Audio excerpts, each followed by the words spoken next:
नमस्कार बच्चों, Isha classes online education में आपका एक बार फिर से स्वागत है। देखिए बच्चों, 12th क्लास आरबीएसई बोर्ड के विद्यार्थी जो है उनके लिए हम लोग संवाद सेतु की सीरीज़ जो है शुरू कर चुके हैं। अब तक आप लोगों ने इस संवाद सेतु के लिए 2 वीडियो देख चुके हो, जिसके अंदर मैंने आप लोगों को यह समझाया था कि हमारी जो संवाद सेतु बुक है इसके अंदर टोटल 10 अध्याय हैं। 5 जो अध्याय हैं वो 11th क्लास के लिए हैं और 5 जो अध्याय हैं वो 12th क्लास के लिए। तो जो 5 अध्याय 12th के लिए हैं वो टोटल कितने नंबर का है? 12 नंबर के हैं वो। तो उसके अंदर हम लोगों ने पिछले जितने वीडियो आप लोगों ने देखे हैं उसके अंदर इस बात में चर्चा की है कि आखिर जनसंचार माध्यम क्या होता है और जनसंचार माध्यम के कौन कौन से रूप जो है वर्तमान समय में हमारे सामने दिख रहे हैं। हम लोग देखते हैं कि जनसंचार के कुछ परंपरागत माध्यम भी होते हैं और जनसंचार के कुछ आधुनिक माध्यम भी होते हैं। तो यहाँ उनके बारे में हम लोग चर्चा कर चुके हैं। अगर आप लोगों ने वो पिछला वीडियो नहीं देख रखे हैं तो एक बार वो वीडियो जरूर देख लीजिए,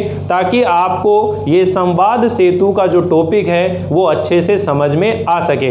अब हम लोग आज के इस वीडियो के अंदर समाचार लेखन के बारे में, जो कि फर्स्ट अध्याय है, पहली यूनिट है, इसे हम लोग शुरू कर रहे हैं, समाचार लेखन। तो देखिए बच्चों, यहाँ इस यूनिट के अंदर से 2 नंबर का सवाल आता है। इससे पहले वाला जो वीडियो था उसके अंदर हमने बात करी थी कि समाचार लेखन की कौन सी शैली वर्तमान समय में सबसे अधिक प्रचलित है। तो ध्यान दीजिएगा, हमने बात करी उल्टा पिरामिड शैली। किसके बारे में बात करी थी? उल्टा पिरामिड शैली समाचार लेखन की सबसे ज़्यादा प्रचलित शैली है वर्तमान समय में। और ये करीब 19वीं शताब्दी के अंदर, जब अमेरिका के अंदर गृह युद्ध चल रहा था, तब ये प्रचलन में आई थी, क्योंकि वहाँ जब जो संवाददाता काम करते थे या जो सूचनाओं को भेजते थे वो टेलीग्राफ के माध्यम से भेजते थे, जो बहुत ज़्यादा खर्चीली होती थी, बहुत ज़्यादा वहाँ पर खर्चा जो आता था व्यय होता था। यही कारण है कि वहाँ उन स्टोरी को, उन कहानियों को, उन बातों को संक्षिप्त ढंग से और प्रभावशाली ढंग से कैसे भेजा जाए, उसी समय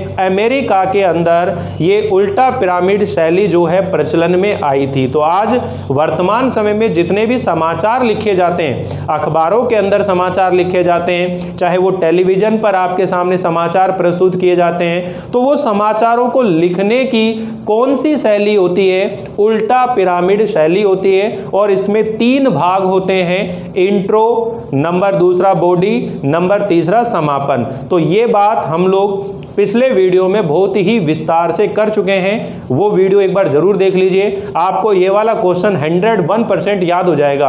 अब हम लोग बात करेंगे आज के वीडियो में बच्चों कि समाचार लेखन के लिए 6 ककार क्या होते हैं और उनका महत्व क्या है। ध्यान दीजिएगा, क्वेश्चन के ऊपर कई बार ये क्वेश्चन पूछा गया है कि भाई समाचार लेखन के 6 ककार क्या हैं और उनका महत्व क्या है। दोनों चीज़ हैं और यहीं से बहुत सी बातें हम समझेंगे कि सूचना और समाचार में अंतर क्या है। ध्यान दीजिए बच्चों, देखिए समाचार की परिभाषा हम लोग पढ़ चुके हैं कि कोई भी ऐसी ताज़ा घटना जिसको ज़्यादा से ज़्यादा लोग जानना चाहते हैं और जिसका प्रभाव अधिक से अधिक लोगों पर पड़ता है, उसे हम क्या कहते हैं? समाचार कहते हैं। और एक होती है बच्चों सूचना। देखिए, जो सूचना होगी वो कैसी होती है? अस्पष्ट होती है। सूचना क्या होती है? अस्पष्ट होती है। ये सूचना कभी कभी अफवाह भी हो सकती है। क्या हो सकती है? अफवाह भी हो सकती है। मान लीजिए कहीं भी कोई घटना घट रही है या कोई भी ऐसी बात हो गई है, तो वहाँ की सूचना जो है मीडिया तक पहुँचती है कि फला गांव में या फलानी जगह पर ये बात हो गई है। अब मीडिया वहाँ पर पहुँचती है तो वो जो सूचना उन्हें मिली है वो सत्य भी हो सकती है और असत्य भी हो सकती है। यही कारण है कि जो सूचना होती है वो कैसी होती है? अस्पष्ट होती है, स्पष्ट नहीं होती है। लेकिन जब उसका समाचार बनता है तो सूचना जब प्रामाणिक तथ्य के साथ में लिखी जाती है तो वो क्या कहलाने लग जाता है? समाचार कहलाने लग जाता है। तो जो सूचना होती है वो अस्पष्ट होती है। और जबकि हम समाचार की बात करें तो समाचार क्या होते हैं बच्चों? स्पष्ट होते हैं, साथ ही क्या होते हैं? वो प्रामाणिक होते हैं। क्या होते हैं वो? प्रामाणिक प्रामाणिक होते हैं, उनमें तथ्य परकता होती है, यानी कि तथ्य जरूर होते हैं, उनमें तथ्य परकता पाई जाती है। तो ये सब चीज समाचारों के एक विशेषता के रूप में भी हम लोग ध्यान सकते हैं कि समाचारों की विशेषता क्या होती है। तो समाचार क्या होते हैं बच्चों? स्पष्ट होते हैं, प्रामाणिक होते हैं, तथ्य परक होते हैं, संक्षिप्त होते हैं, उनके अंदर जो जानकारी दी जाती है वो जानकारी एक तरह से वास्तविक जानकारी होती है, काल्पनिक नहीं होती है। तो ये चीज हम ध्यान रखेंगे। अब हम लोग बात कर रहे हैं कि समाचार लेखन के लिए 6 ककार क्या हैं और उनका क्या महत्व है, क्या उपयोग है। तो ध्यान दीजिएगा बच्चों कि ये पहले मैं प्रश्न लिख रहा हूं, फिर मैं आपको इसका उत्तर ढंग से समझाता हूं। ये 6 प्रश्न हैं बच्चों। देखिए, कब, कहां, क्या, कौन, कौन मतलब किसने। इसके अलावा दूसरा है क्यों और कैसे, क्यों और कैसे। तो ये आप इसको इसी तरह से याद रखेंगे। ऊपर की लाइन के अंदर ये 4 लिखेंगे, ठीक है, और ये नीचे वाली लाइन के अंदर 2 लिखेंगे।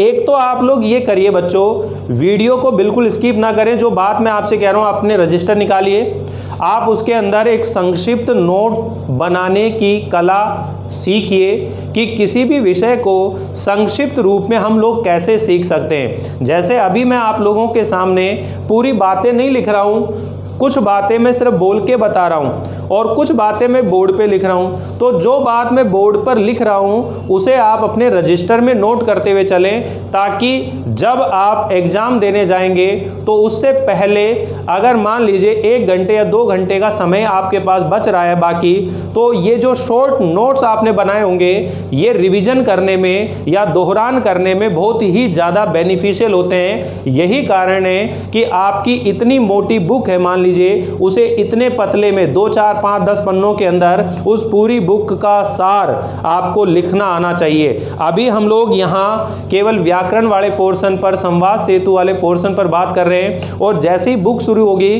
तो देखना बच्चों, बुक को भी मैं आपको किस अंदाज में पढ़ाने वाला हूँ। वहाँ जितने भी चैप्टर होंगे उन सब को मैं बिल्कुल संक्षिप्त एक तरह से आपको संक्षिप्त नोट्स बनवाऊंगा और आप अपने रजिस्टर में उसे मेंटेन करते हुए चलेंगे, ठीक है बच्चों।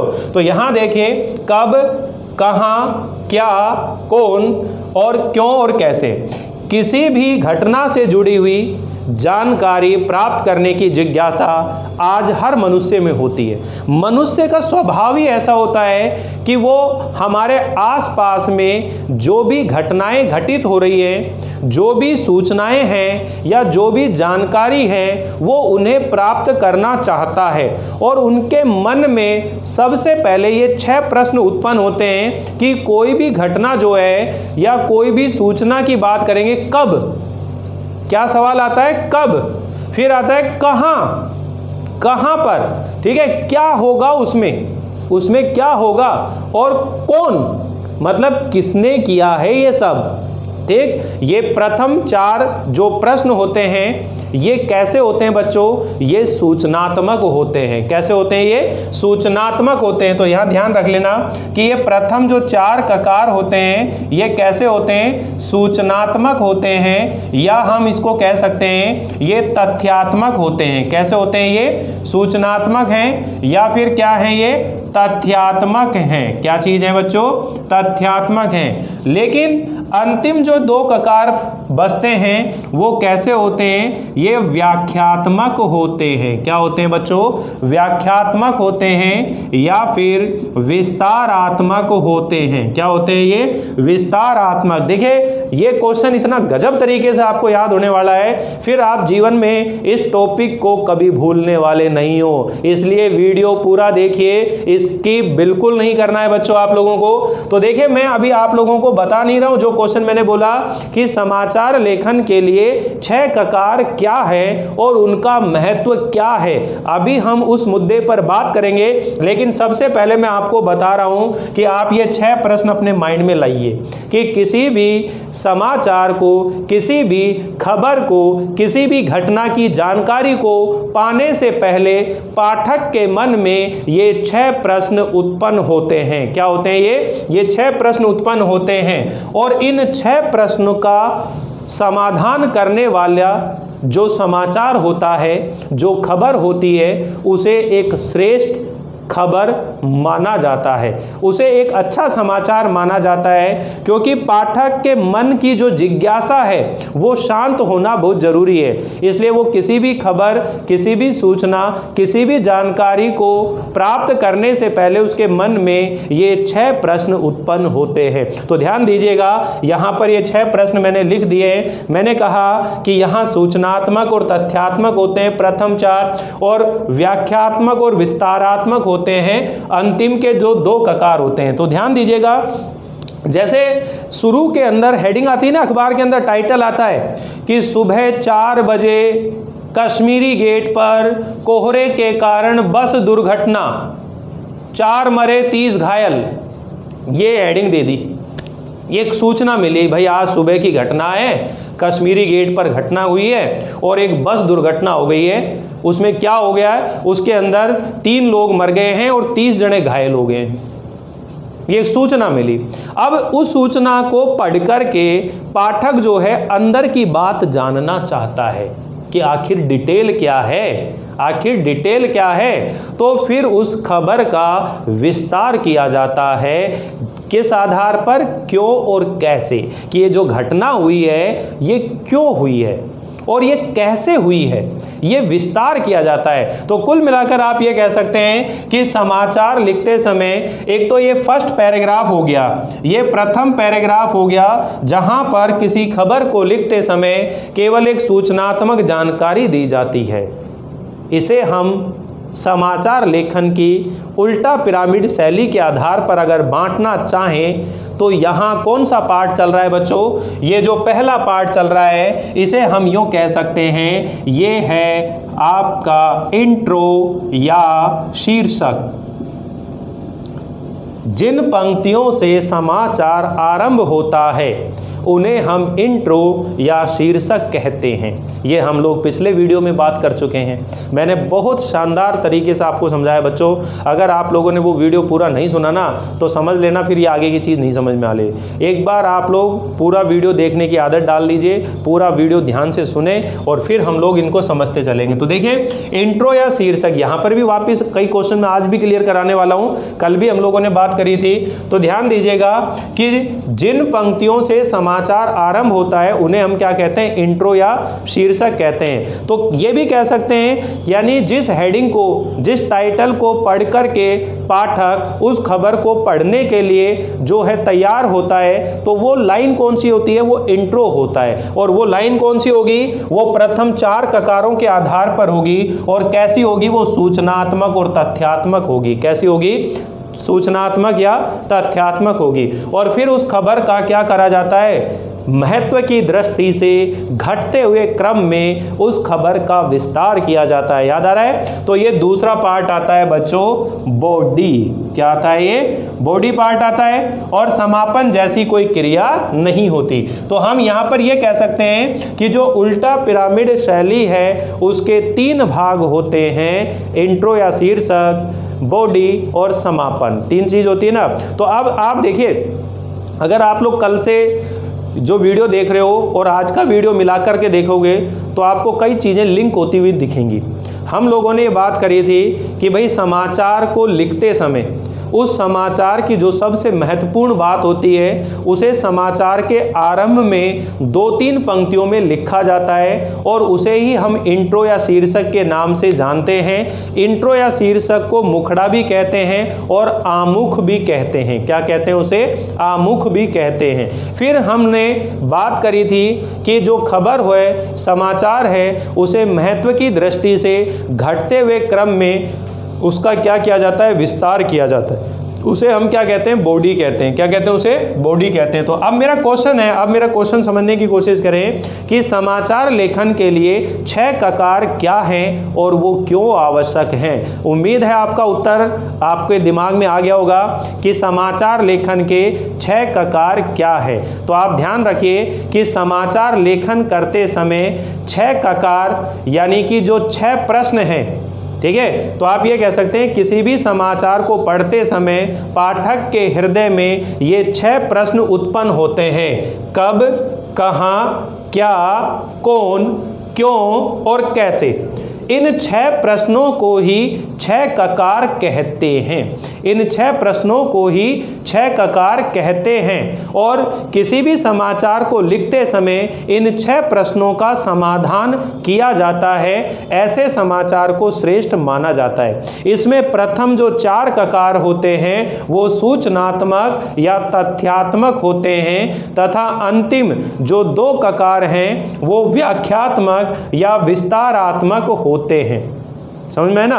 प्रथम 4 ककारों के आधार पर उल्टा पिरामिड शैली का जो प्रथम भाग है इंट्रो या शीर्षक तैयार किया जाता है, और अंतिम 2 ककारों के आधार पर जो उल्टा पिरामिड शैली उसका दूसरा भाग यानी बॉडी का जो पार्ट है उसे तैयार किया जाता है। तो देखिए क्वेश्चन आपको समझ में आ गया होगा कि उल्टा पिरामिड शैली क्या है, इंट्रो या शीर्षक से क्या समझते हैं।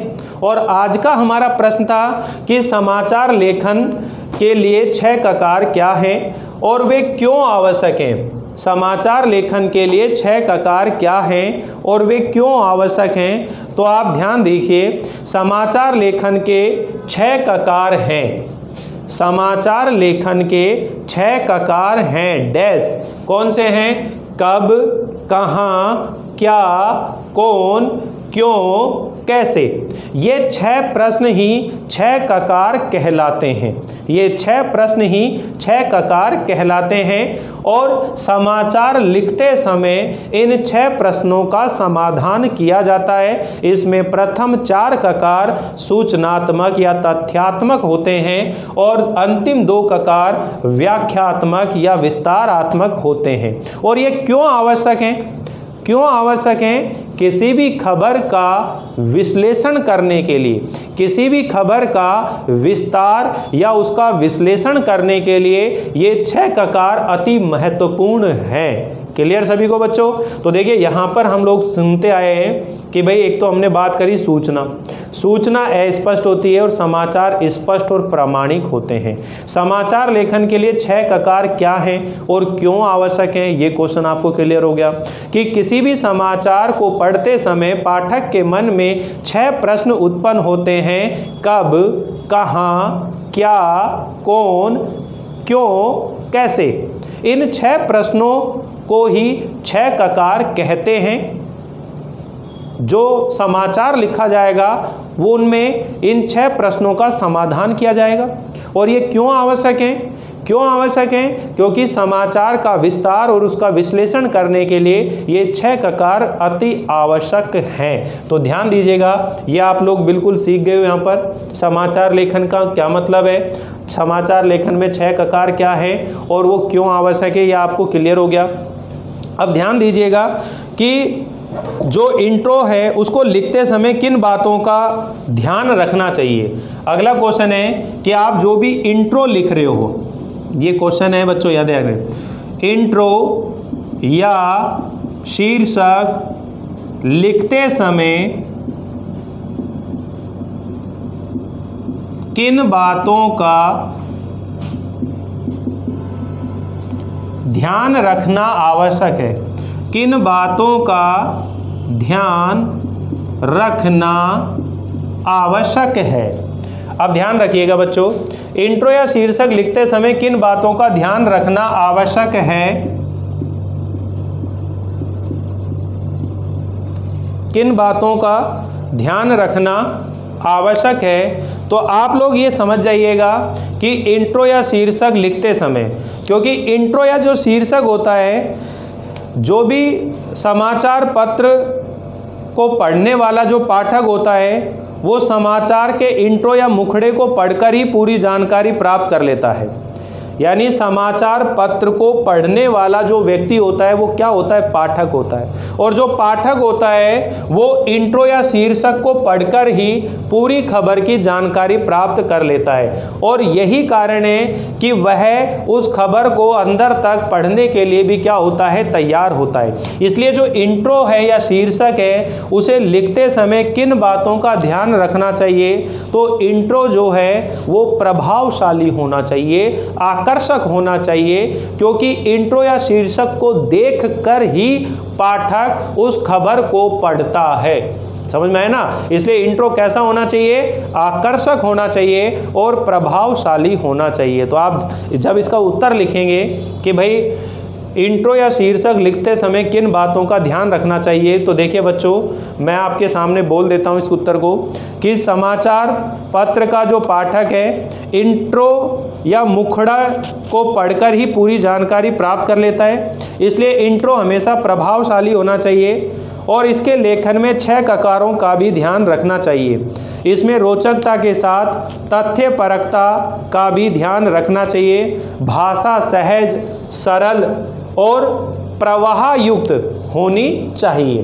तो ध्यान दीजिएगा, यहाँ आपको ये चीज़ क्लियर होगी कि इंट्रो या शीर्षक लिखते समय किन बातों का ध्यान रखना चाहिए। समाचार पत्र का जो पाठक है वो इंट्रो या शीर्षक को पढ़कर ही पूरी खबर की जानकारी प्राप्त कर लेता है। इसलिए जो इंट्रो या शीर्षक है वो प्रभावशाली और आकर्षक होना चाहिए, उसमें तथ्यपरकता होनी चाहिए, स्पष्टता होनी चाहिए, भाषा बिल्कुल सरल सहज होनी चाहिए, ताकि पाठक जो है उसे पढ़ करके उसकी जानकारी को प्राप्त कर सके। तो ये क्वेश्चन भी आपका क्लियर हो गया। इंट्रो या शीर्षक लिखते समय किन बातों का ध्यान रखना चाहिए। अब देखिए, यहाँ मैं एक चीज़ और क्लियर करना चाहता हूँ बच्चों। एक क्वेश्चन जो पूछा जाता है कि ये जो स्टोरी है, या फिर हम बात करें कॉलम की, किसकी बात करें? कॉलम की, और इसी के अंदर अगर हम बात करें न्यूज़ की, ये तीनों शब्द हमें समझने हैं कि भाई स्टोरी क्या है, कॉलम क्या होते हैं और न्यूज़ का मतलब क्या है। तो न्यूज़ का मतलब तो आप समझ गए, समाचार, ठीक है ना।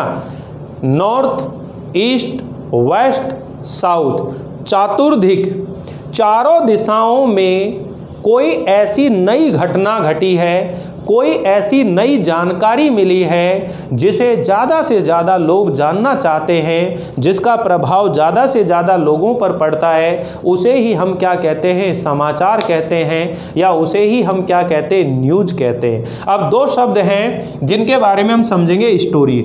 अब सबसे पहले तो ये ध्यान दीजिए, स्टोरी क्या है। अब स्टोरी का मतलब तो क्या होता है? कहानी होता है भाई। अंग्रेजी का शब्द है स्टोरी। स्टोरी का मतलब क्या हो गया? कहानी। लेकिन पत्रकारिता के क्षेत्र में, पत्रकारिता के क्षेत्र में स्टोरी का मतलब कहानी से नहीं है। समझ गए? आप कैसे लिखेंगे कि पत्रकारिता के क्षेत्र में स्टोरी का आशय किसी साहित्यिक कहानी से नहीं है, बल्कि समाचार पत्रों में, अखबारों के अंदर जो बड़ी और विस्तार से लिखी जाने वाली जो खबर होती है उसे पत्रकारिता के क्षेत्र में स्टोरी के नाम से जाना जाता है। यानी कि आप ऐसे समझिएगा बच्चों कि जो मीडिया कार्यालय होते हैं, जो मीडिया कार्यालय होते हैं, वहाँ पर जो रिपोर्टर होते हैं वो जो भी खबर लेकर आते हैं उस खबर को या उस समाचार को वो स्टोरी के नाम से जानते हैं। वहाँ पर आम बोलचाल की शब्दावली में भी ये रहता है कि रिपोर्टर जो है, संवाददाता जो है रिपोर्टर से बात करता है, बताओ भाई आज की स्टोरी क्या है, आज क्या स्टोरी लेकर आया? हाँ भाई, तू क्या स्टोरी लेकर आया? कोई नई स्टोरी लेकर आया क्या? स्टोरी का मतलब किसी साहित्यिक कहानी से नहीं है। जब आप लिखेंगे, आपसे ये पूछ लिया जाए बच्चों कि स्टोरी से आप क्या समझते हो, समाचार लेखन में स्टोरी का क्या मतलब है, ठीक? तो आप इसके अंदर उत्तर दे सकते हैं कि पत्रकारिता के क्षेत्र में स्टोरी का आशय किसी साहित्यिक कहानी से नहीं है, बल्कि अखबारों में जो बड़ी और विस्तार पूर्वक खबरें लिखी जाती हैं उन्हें स्टोरी कहते हैं, उन्हें क्या कहते हैं? स्टोरी कहते हैं। और जो न्यूज कार्यालय होते हैं, समाचार पत्र के जो कार्यालय होते हैं या मीडिया कार्यालय होते हैं, वहाँ पर रिपोर्टर प्रतिदिन जो खबरें लिखते हैं या जो खबरें लाते हैं उन्हें वो स्टोरी के नाम से जानते हैं। तो आपका ये टॉपिक क्लियर हो गया कि भाई स्टोरी क्या है।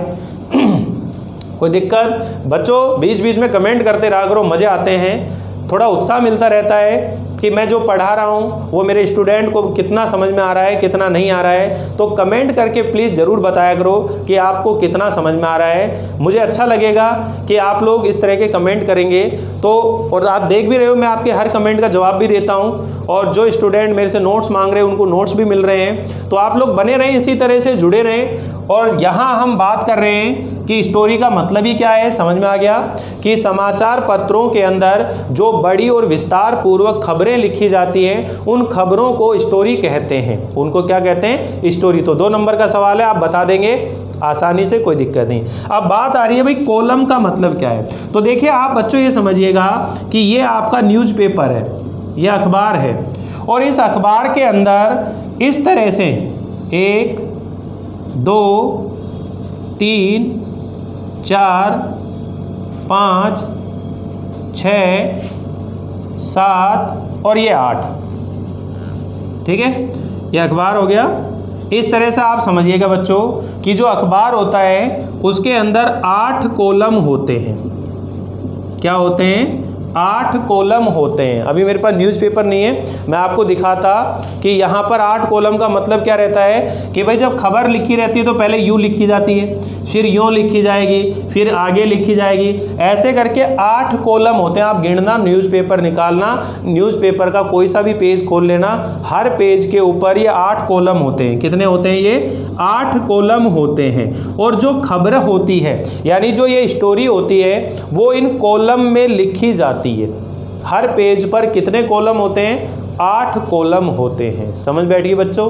तो कॉलम का मतलब है, कॉलम वह स्थान होता है, वह जगह होती है जहां पर स्टोरी लिखी जाती है। यानी कि खबर, समाचार या किसी घटना की जानकारी लिखी जाती है, वह जगह, वो स्थान क्या होता है? कॉलम कहलाता है। वो क्या कहलाता है? कॉलम कहलाता है। अब जो बड़ी स्टोरी होती हैं, जो बड़ी खबरें होती हैं, ठीक है, और जो मेन पेज पर प्रकाशित होती है, मुख्य पृष्ठ पर प्रकाशित हो रही है, उनको हम किस नाम से जानते हैं? कवर स्टोरी के नाम से जानते हैं। किस नाम से जानते हैं? कवर स्टोरी के नाम से जानते हैं। समझ में आई ना? तो वो कवर स्टोरी का मतलब है आज मुख्य पृष्ठ पर, मेन पृष्ठ पर कौन सी स्टोरी छपने वाली है, वो कवर स्टोरी के नाम से जानी जाती है। तो अब देखिए ये जो स्टोरी है, अगर जो बड़ी स्टोरी होगी, जो बड़ी होगी तो वो तो 1 2 3 4 और 5 करीब करीब 5-5 कॉलमों में लिखी जाती है। और जो छोटी खबरें रहती हैं वो एक कॉलम में ही सिमट जाती हैं। ठीक है, एक कॉलम में ही सिमट जाती है। कई खबरें ऐसी होती हैं कि जो 2 कॉलम में चली जाती हैं या 3 में चली जाती हैं। लेकिन जो बड़ी खबरें होती हैं, बड़ी स्टोरी जो होती है, उसको करीब 5-5 कॉलम में छापा जाता है। 5 की जगह 6 भी हो जाते हैं। तो इस तरह से अखबार के अंदर समाचार या खबर को छापने का जो स्थान होता है, जो जगह नियत होती है, तय होती है, उस स्थान को हम कॉलम के नाम से जानते हैं। और समाचार पत्रों में 8 कॉलम में कोई खबर छपती है। ठीक है, तो आप समझ में आ गया दोनों चीज। कॉलम का मतलब क्या है और स्टोरी का मतलब क्या है। कॉलम का मतलब वो स्थान जहां पर खबरें लिखी जाती हैं। अखबार का वह स्थान जहां पर खबरें लिखी जाती हैं वो क्या कहलाता है? कॉलम कहलाता है। हर पेज के ऊपर कितने कॉलम होते हैं? 8 कॉलम होते हैं। और जो स्टोरी है मेन पेज पर छपती है उसको किस नाम से जानते हैं? कवर स्टोरी के नाम से जानते हैं। किस नाम से जानते हैं? Cover story. स्टोरी किसे कहते हैं ये चीज आपको क्लियर होगी कि समाचार पत्रों में स्टोरी का आशय किसी साहित्यिक कहानी से ना होकर बल्कि बड़ी और विस्तार पूर्वक लिखी जाने वाली खबरों से है। अर्थात समाचार पत्र के कार्यालयों में रिपोर्टर जो खबर, जो सूचना, जो जानकारी लेकर आते हैं उन्हें वो स्टोरी कह करके संबोधित करते हैं, वो स्टोरी के नाम से जानी जाती है। और समाचार पत्रों के मुख्य पृष्ठ पर, मेन पृष्ठ पर जो स्टोरी छपती है उसे हम कहते हैं कवर स्टोरी। क्या कहते हैं उनको? हम कवर स्टोरी के नाम से जानते हैं। तो देखिए बच्चों, अभी हम लोग यहाँ इतनी बातें कर चुके हैं कि समाचार लेखन में 6 ककार क्या हैं और उनका महत्व क्या है। साथ ही हम लोग कहते हैं कि इंट्रो या शीर्षक से आप क्या समझते हैं, इंट्रो या शीर्षक लिखते समय किन बातों का ध्यान रखना चाहिए, स्टोरी से आप क्या समझते हो, कॉलम का क्या महत्व है। ठीक है, इस टाइप के क्वेश्चन आपके बनते हैं इस टॉपिक के अंदर। तो देखिए, मैं आप लोगों को क्वेश्चन आंसर PDF में ज़रूर दूंगा, लेकिन मैं चाहता हूँ कि एक बार आप लोग ये पूरा जो कॉन्सेप्ट है इसको क्लियर करें, क्योंकि अब हम लोग आगे धीरे धीरे बढ़ते हुए चल रहे हैं। बहुत धीमी शुरुआत मैं आप लोगों के साथ कर रहा हूँ, बहुत ही सरल तरीके से और बार बार बोल करके मैं आपको एक बार इसका एक हैबिचुअल बनवाना चाहता हूँ, ताकि आप ये जितने भी 5 अध्याय हैं आगे तक जुड़ते हुए चले जाएं आप लोगों से। इसलिए आप लोग शुरू से इन चीज़ों को सुनते हुए चलेंगे तो आपको बहुत मज़े आने वाले हैं। अभी हम बात करेंगे एक ऐसे क्वेश्चन की जो हर बार एग्जाम में पूछा जाता है, हार्ड न्यूज़ और सॉफ्ट न्यूज़। हार्ड न्यूज़ और सॉफ्ट न्यूज़ में क्या अंतर है? आपसे पूछा जाएगा कि भाई हार्ड न्यूज़ और जो सॉफ्ट न्यूज़ है उसमें आखिर अंतर क्या है। हार्ड न्यूज़ का मतलब क्या है बच्चों, और सॉफ्ट न्यूज़ का मतलब क्या है? तो देखिएगा कि जो समाचार पत्र होते हैं, जो दैनिक समाचार पत्र होते हैं, ये देखिए बच्चों, यहाँ एक बार मैं मिटा देता हूँ। आप चाहें तो इस तरह से लिख सकते हो, आप एक स्क्रीनशॉट ले सकते हैं। फिर हम बात करेंगे कि हार्ड न्यूज़ और सॉफ्ट न्यूज़ में क्या अंतर होता है। तो आपने स्क्रीनशॉट ले लिया होगा, मैं इसे मिटा देता हूँ। सूचना और समाचार में अंतर क्या है, हार्ड न्यूज़ और सॉफ्ट न्यूज़ में अंतर क्या है। हार्ड न्यूज़, हार्ड का मतलब कठोर और सॉफ्ट का मतलब होता है कोमल। आप तो ऐसे शब्दों को समझते हुए चलो बच्चों। हार्ड का मतलब क्या होता है, कठोर, ठीक है, और सॉफ्ट का मतलब होता है कोमल। 2 चीज़ हो गई। अब यहाँ पर आपके सामने ये दोनों चीज़ समझिए। मैं पहले क्वेश्चन लिख देता हूँ कि जो हार्ड न्यूज़ है, हार्ड न्यूज़ और सॉफ्ट न्यूज़ में अंतर। अब कहेंगे सर ये क्या है, इतनी दूर दूर क्यों लिख रहे हो? तो बच्चों, इन दोनों को हम लोग इस तरह से समझेंगे। हार्ड न्यूज़ क्या है और सॉफ्ट न्यूज़ क्या है, ये दोनों का अंतर हम लोग सीख रहे हैं। तो देखिए बच्चों, हार्ड न्यूज़ जो है, सबसे पहले तो आप ये समझिएगा कि हार्ड न्यूज़ कौन से समाचार पत्रों में प्रकाशित होती है। तो देखिए कि दैनिक समाचार पत्रों में, दैनिक समाचार पत्रों में प्रकाशित, दैनिक समाचार पत्रों में प्रकाशित होने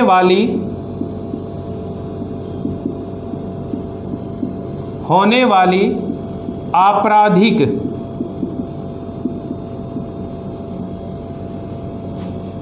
खबरें,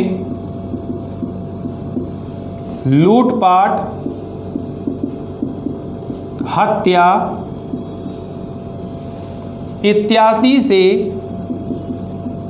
जुड़ी खबरें या समाचार हार्ड न्यूज़ होती हैं। ठीक, तो एक पॉइंट तो ये ध्यान रखेंगे कि दैनिक समाचार पत्रों में, दैनिक का मतलब डेली, ऐसे न्यूज़पेपर जो रोज़ाना आते हैं, जिन अखबारों के अंदर दैनिक रोज़ाना घटित होने वाली घटनाएं, अपराध से जुड़ी हुई घटनाएं या किसी कानून से जुड़ी हुई घटनाएं, यानी आप ऐसे कह सकते हो कि ये जो खबरें होती हैं, ये एक तरह से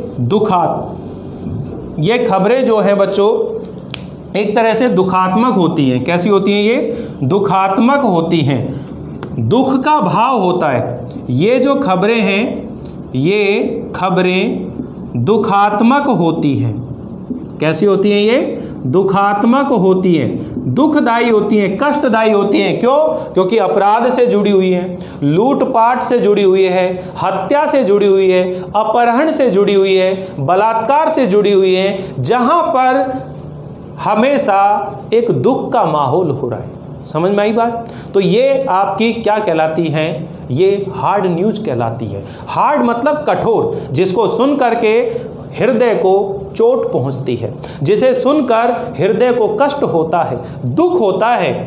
ठीक है, तभी तो हार्ड है, वो कठोर है। और कठोर हृदय वाले ही जो है ऐसी खबरों को पढ़ते, देखते हैं, सुनते।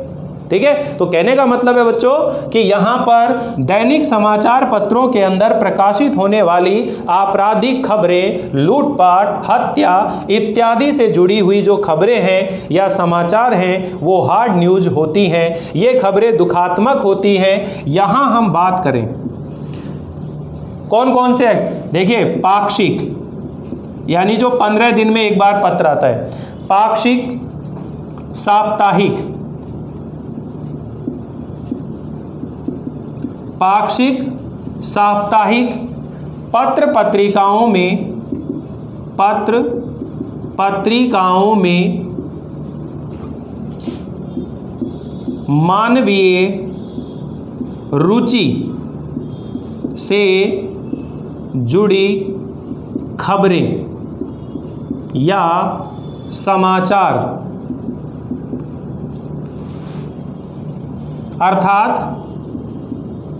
मानवीय संवेदना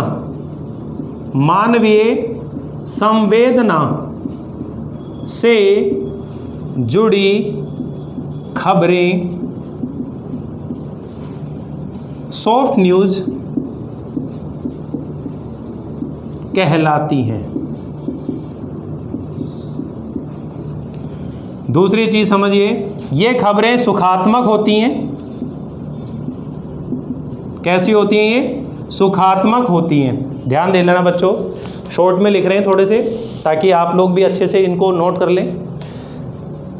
ऐसे समाचार पत्र जो 15 दिन में प्रकाशित होते हैं, 7 दिन में प्रकाशित होते हैं, कोई पत्रिका भी हो सकती है, मैगजीन भी होती है। आप देखते हो ना, बहुत सारी मैगजीन आती है, मधुरिमा, दैनिक भास्कर के अंदर अपन देखते हैं। ऐसी जो राजस्थान पत्रिका है, अपना राजस्थान का न्यूज़पेपर, वहाँ पर भी मैगजीन आती हैं। तो समाचार पत्रों के साथ साथ यहाँ पर कह रहे हैं कि ऐसे समाचार पत्र जो पाक्षिक 15 दिन में और साप्ताहिक पत्र पत्रिकाएं होती हैं, ये मनुष्य के इंटरेस्ट से जुड़ी होती है, ये मानवीय रुचि से जुड़ी हुई खबरें होती हैं। मनुष्य जिनमें इंटरेस्ट लेता है, उसकी हॉबी से जुड़ी हुई, उसके इंटरेस्ट से जुड़ी हुई जो खबरें होती हैं, जिनमें मानवीय संवेदनाएं होती हैं, मनुष्य के इमोशन होते हैं, ऐसी जो खबरें हैं वो सॉफ्ट न्यूज के नाम से जानी जाती है। और ये कैसी होती है? सुखात्मक होती हैं। ये कैसी होती हैं बच्चों? सुखात्मक होती है। तो देखिए, दो चीज़ हम बात कर रहे हैं कि हार्ड न्यूज क्या है और सॉफ्ट न्यूज क्या है,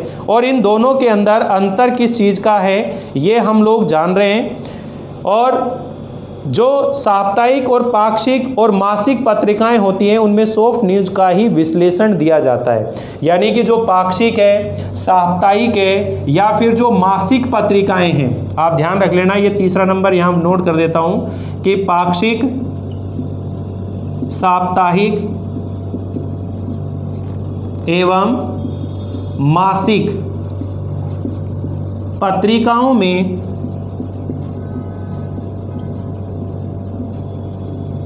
ऐसी ही खबरों का विश्लेषण, एनालिसिस, विश्लेषण किया जाता है। तो देखिए, ये क्वेश्चन आप लोगों को क्लियर हो जाने चाहिए बच्चों। अब तो कौन कौन से क्वेश्चन पढ़े हम लोगों ने?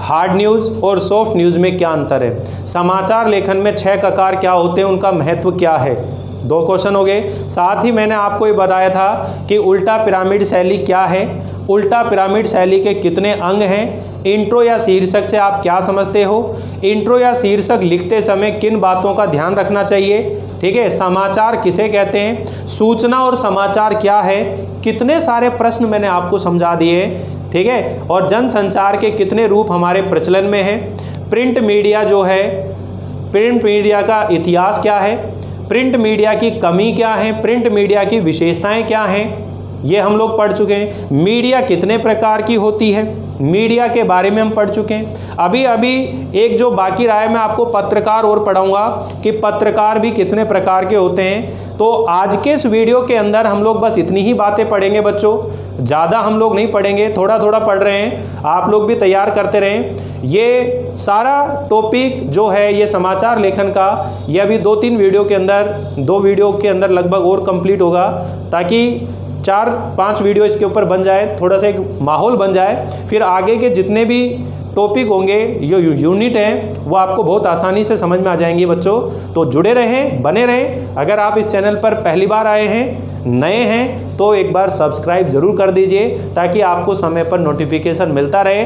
क्योंकि आने वाले समय में हम लोग जितना प्रतिशत कोर्स कम होगा, उस कोर्स के मुख्य जो प्रश्न बनेंगे, जिन प्रश्नों की आने की संभावना रहेगी, उन प्रश्नों के लिए भी मैं वीडियो बनाने वाला हूं। तो बने रहें, जुड़े रहें। मिलते हैं अगली बार इस टॉपिक को आगे बढ़ाते हुए। तब तक के लिए थैंक यू, बाय बाय।